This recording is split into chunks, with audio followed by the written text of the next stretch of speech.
नमस्कार, मेरा नाम गौरव त्यागी है और ये भारत अंशुद्धि पदयात्रा का 74वां दिन है, यानी 74th डे। मैं हूँ अभी आरोन से बाहर और मैं बढ़ूँगा भोपाल की तरफ।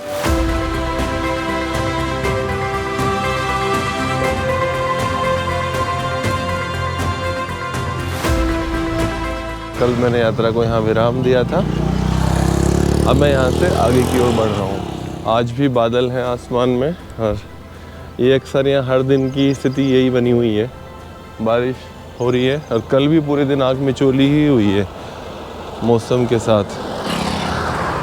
अभी तेज धूप है और हो सकता है थोड़ी देर बाद बारिश शुरू हो जाए। बारिश काफ़ी होती है और यहाँ किसान अभी आजकल मक्का की फसल बहुत लगा रहे हैं, क्योंकि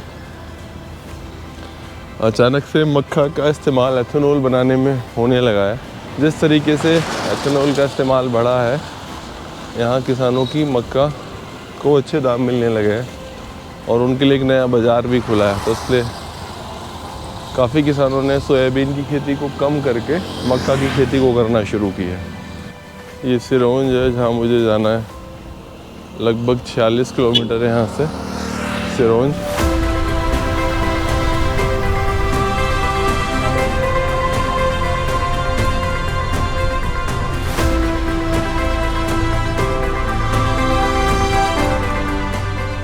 मैं भी लगभग 10 किलोमीटर चला हूँ और मुझे अभी एक सज्जन मिले, वो पूछ रहे थे कि क्या है।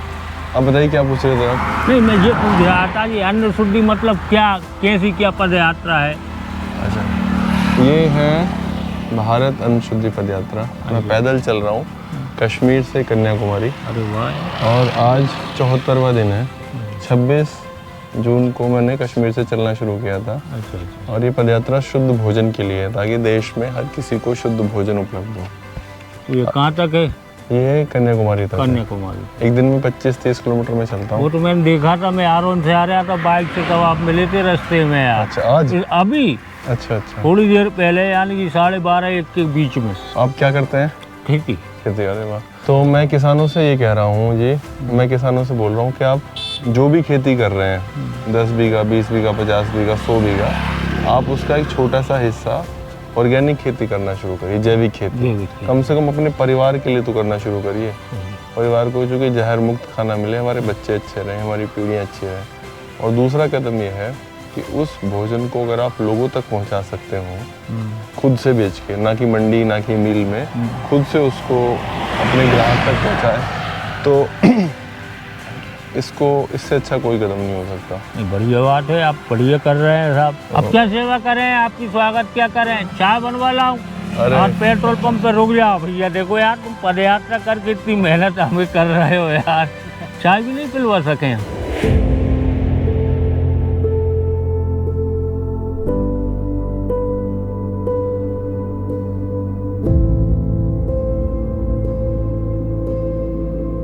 लगभग 15 किलोमीटर से अधिक मैं चल चुका हूं और मुझे जहां तक दिखते हैं सिर्फ और सिर्फ मक्का के खेत दिख रहे हैं, दूर तक, मीलों तक। थोड़ी देर में मैं अगले गांव में पहुंचने वाला हूं, जो यहां से लगभग 1.5-2 किलोमीटर है।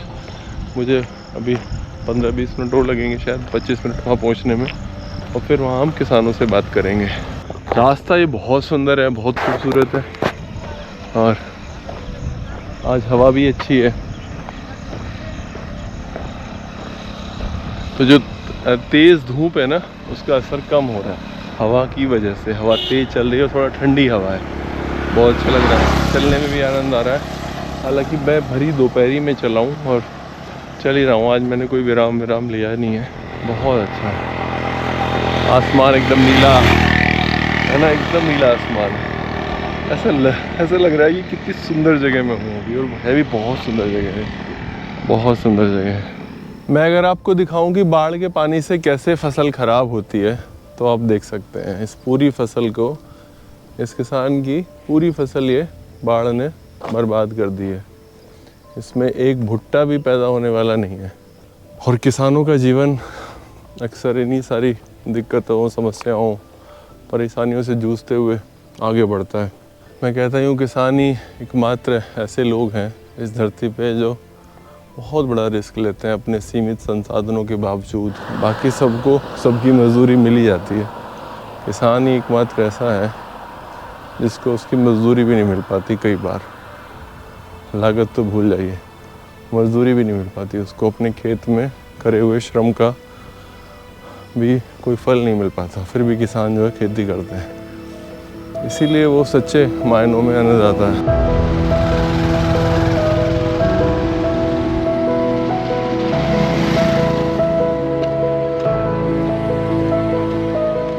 भगवंतपुर वासियों को मेरा नमस्कार। मेरा नाम गौरव त्यागी है और मैं पदयात्रा कर रहा हूँ पूरे देश में।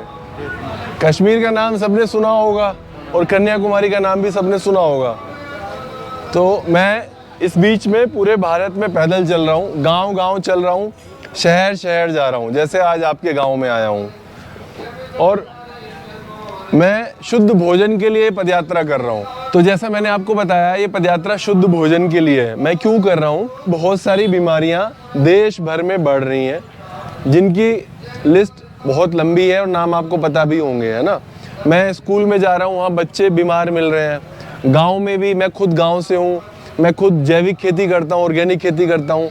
गांव में भी जो पहले बीमारियाँ नहीं थी, वो सारी बीमारियाँ आ गई हैं। और मैं आज मध्य प्रदेश में खड़ा हूँ, आज 74वां दिन है, इससे कोई फ़र्क नहीं पड़ता। मैं कश्मीर में था, वहाँ भी लोग यही बोलते हैं जी पहले हमारे गाँव में ये बीमारियाँ नहीं थी, अब बीमारियाँ बहुत ज़्यादा बढ़ गई। आपके गाँव में भी यही है, कुछ अलग है? घटी है, बड़ी है बीमारियाँ? बड़ी है ना, थोड़ा तेज बोल के बताइए। बड़ी है। इसका क्या कारण लगता है? मुझे तो एक ही कारण लगता है, भोजन। किसानों से मैं एक बात बोल रहा हूँ कि जो भी आप खेती कर रहे हैं, चाहे वो 1 बीघा से ही, चाहे वो 10 बीघा से ही, चाहे वो 100 बीघा से ही, उस खेती का एक छोटा सा हिस्सा आप लोग जैविक करना शुरू करिए, ऑर्गेनिक खेती करना शुरू करिए। लोगों को ऐसा लगता है, शहर में रहने वाले लोगों को, कि किसान अपने लिए तो बढ़िया पैदा कर रहा है, मेरे लिए ही बस केमिकल डाल देता है। जबकि ऐसा थोड़ी होता है, किसान तो अब सारे में ही केमिकल डाल रहा है, अपने लिए भी जो उगा रहा है वो केमिकल उगा रहा है। तो पहला कदम तो ये है, जो आप खुद के लिए उगा रहे हो ना, उसमें कम से कम कोई केमिकल, कोई यूरिया का इस्तेमाल ना करो। जो हमारे पूर्वज, हमारे बड़े बुजुर्ग जिस तरह की खेती करते थे, जो खेती में गोबर का इस्तेमाल होता था, दूसरी चीज़ों का इस्तेमाल होता था, वैसी खेती करनी चाहिए। और मुझे नहीं लगता यहाँ किसी को खेती नहीं आती है। आती तो है ही ना, ऐसा तो है नहीं कोई नहीं आती। किसान को थोड़ी खेती के बारे में समझाने की ज़रूरत है। अब आती है आत्मनिर्भरता की बात। अगर थोड़ा सा ही सही, अगर आप 1000 किलो गेहूँ पैदा कर रहे हैं, 10,000 किलो गेहूँ पैदा कर रहे हैं, तो उसका छोटा सा अंश, चाहे वो 10 किलो ही सही, चाहे वो 20 किलो ही सही, उस अंश को आप लोग बाजार तक, अपने ग्राहक तक भेजना शुरू करिए। उसके लिए ग्राहक बनाइए। शहरों में क्या दिक्कत हो रही है? हर कोई आदमी मिलावटी खाना खा रहा है। घी में उसे मिल रही है चर्बी, तेल में मिल रहा है पाम ऑयल, राइस ऑयल, और बहुत तरह की मिलावट हो रही है। ये तो शुद्ध तेल की बात कर रहा हूँ मैं, जो लोग शुद्ध तेल के नाम पे बेच रहे हैं, उसमें ये सारी चीज़ें को मिलावट हो रही है। अब शहर में रहने वाले लोगों से हम ये बोल रहे हैं कि आप लोग को अगर ज़िंदगी चाहिए, अच्छा स्वास्थ्य चाहिए, जीवन जीना है, अपने परिवार के लिए अगर कुछ अच्छा करके जाना चाहते हो, तो किसान से सीधा खरीदना शुरू करो। किसान मिलावट नहीं करता। किसान के पास ना तो मिलाने के लिए चर्बी है, ना दूसरे तरह के तेल है।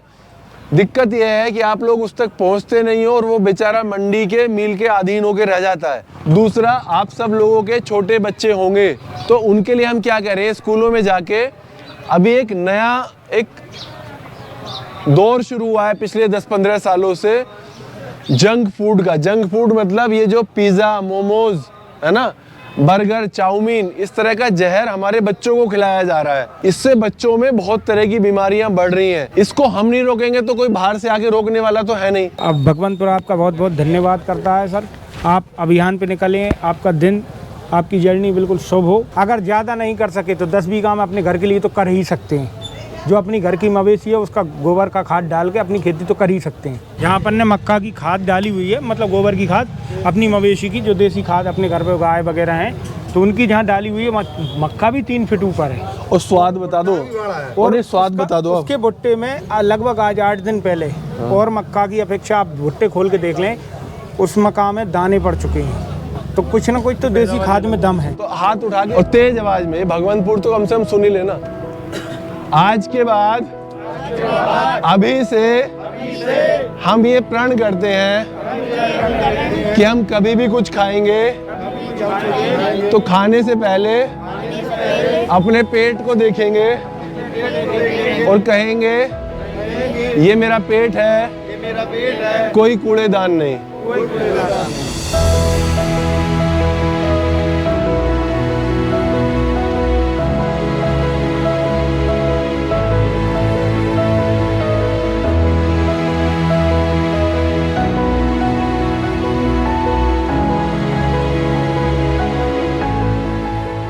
अभी मैं चल ही रहा हूँ और भगवंतपुर गांव से लगभग 1-1.5 किलोमीटर आया हूँगा। तो पीछे अभी बाइक से रंजीत जी आए, तो रंजीत जी ने पीछे सुना होगा, है ना? आपको किसी ने बताया? हाँ बताया था मुझे, चौराहे पे बोले ऐसे व्यक्ति आए कि बोले वो पैदल चल रहे हैं।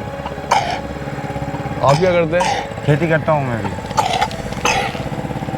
ये अपने ये पास वगैरह उसके पास में ही खेत है ये। तो हम बस यही कह रहे हैं, आपके बच्चे हैं दोनों, तो आप अपने परिवार के लिए, अपने बच्चों के लिए कम से कम जितना हो सकता हो प्राकृतिक खेती करना शुरू करिए। ऐसी खेती जिसमें कोई हम यूरिया केमिकल का इस्तेमाल ना करें, कीटनाशक का इस्तेमाल ना हो, क्योंकि हमारे बच्चों की सेहत पे भी फर्क पड़ता है। 74 दिन आपको पैदल चलते हुए? 26 जून को शुरू किया था हमने। बहुत बढ़िया, आपकी यात्रा सफल हो। ये सिर्फ मिलने के लिए आए हमें, देखने के लिए, है ना? अंधेरा हो चुका है। मैं गांव भगवंतपुर से लगभग 3 किलोमीटर आगे आ चुका हूँगा और ये गांव घुरिया खेड़ी का एक बस स्टॉप है। मैं इस बस स्टॉप पर ही पदयात्रा को विराम दे रहा हूँ। कल सवेरे यहाँ से यात्रा को आरंभ करूँगा। 74वें दिन की पदयात्रा समाप्त हुई। मुझे लगता है लगभग मैं 22 किलोमीटर से अधिक चला हूँगा और बहुत सारे लोगों से आज संवाद हुआ। बहुत अच्छा सार्थक संवाद हुआ किसानों से। उन्होंने ये प्रॉमिस किया कि वो कम से कम अपने परिवार के लिए जैविक भोजन उपजाएंगे, पूरी कोशिश करेंगे, इस पदयात्रा को सपोर्ट करेंगे। और बस मैं अब जा रहा हूँ विश्राम करने के लिए। हम लोग भी भोजन पाएंगे। मैं थोड़ा थक गया हूँ, भूख भी लग रही है। बाय बाय, टेक केयर, अब अपना ख्याल रखिए, खुश रहिए, शुभ रात्रि।